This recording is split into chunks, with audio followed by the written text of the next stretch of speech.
আসসালামু আলাইকুম। নতুন ভিডিওতে সকলকে স্বাগতম। পাকিস্তান সফরে আগে তুলনায় ছোট দলের বিরুদ্ধে ম্যাচ জিতে আত্মবিশ্বাস বাড়িয়ে নিতে চান নাজমুল শান্তর দল। 2026 টি-20 বিশ্বকাপের প্রস্তুতির কথা ভেবে সব দলই শক্ত প্রতিপক্ষের বিরুদ্ধে নিজেদের যাচাই করে নিতে চায়। তবে উল্টো পথে হাঁটতে চায় বাংলাদেশ। তারা 5 ম্যাচের টি-20 সিরিজ খেলতে পাকিস্তানে যাওয়ার আগে সংক্ষিপ্ত দ্বিপাক্ষিক সিরিজ খেলবে দুর্বল আরব আমিরাতের বিরুদ্ধে। মে মাসের শেষ সপ্তাহে শুরু হবে বাংলাদেশ দলের পাকিস্তান সফর। তার আগে চলতি মাসের তৃতীয় সপ্তাহে আরব আমিরাতের বিরুদ্ধে 2টি টি-20 ম্যাচের সিরিজ খেলবে নাজমুল শান্তরা। এই 2টি টি-20 ম্যাচ অনুষ্ঠিত হবে 17 ও 19 মে। 2 ম্যাচের ভেন্যু হিসেবে থাকবে শারজাহ ক্রিকেট স্টেডিয়াম।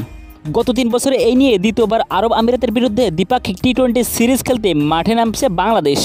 2022 সালে তারা আরব আমিরাতের বিরুদ্ধে 2 ম্যাচের টি-20 সিরিজ খেলতে মাঠে নেমেছিল। সেই সিরিজে 2-0 ব্যবধানে জিতে নেয় বাংলাদেশ। এবার পাকিস্তান সফরে আগে আরব আমিরাতের বিরুদ্ধে জয় তুলে আত্মবিশ্বাস বাড়িয়ে রাখতে চায় নাজমুল শান্তরা। আরব আমিরাত সিরিজ শেষ করে পাকিস্তান সফরের উদ্দেশ্যে রওনা দিবে বাংলাদেশ দল। প্রাথমিকভাবে পাকিস্তানে ওয়ানডে ও টি-20 ফরম্যাটের সিরিজ খেলার কথা ছিল বাংলাদেশের। তবে উভয় বোর্ডের সম্মতিতে টি-20 ফরম্যাটেই সব ম্যাচ খেলা হবে বলে সিদ্ধান্ত নেওয়া হয়েছে। 2026 টি-20 বিশ্বকাপের কথা মাথায় রেখে উভয় ক্রিকেট বোর্ড এই সিদ্ধান্ত গ্রহণ করেছে।